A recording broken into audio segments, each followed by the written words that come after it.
Tuloy-tuloy na nga ang pagbabalik ni Ian Santos bilang isang kapamilya matapos umano siyang muling papirmahin ng kontrata sa ABS-CBN.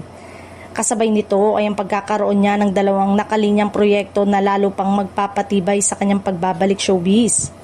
Matapos ang ilang taong pagiging pribado at pansamantalang paglayo sa limelight, unti-unti nang nagbabalik si Ian sa mundo ng pag-arte. Marami ang natuwa nang makita siyang muling aktibo at handang sumabak sa panibagong yugto ng kanyang karera. Kamakailan lamang ay nagbalik acting si Ian sa pamamagitan ng vertical drama na Twist of Fate na nagsilbing kanyang comeback project sa ilalim ng ABS-CBN Studios.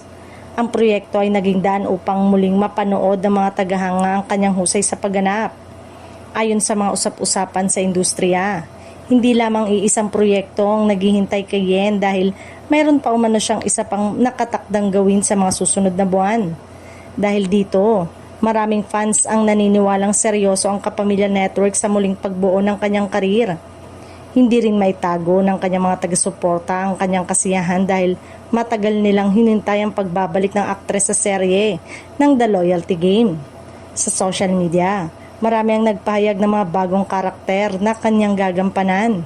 Sa patuloy na pagbibigay ng ABS-CBN ng mga bagong oportunidad kay Ian Santos, tila nagsisimula ng panibagong kabanata sa kanyang buhay bilang isang kapamilya star.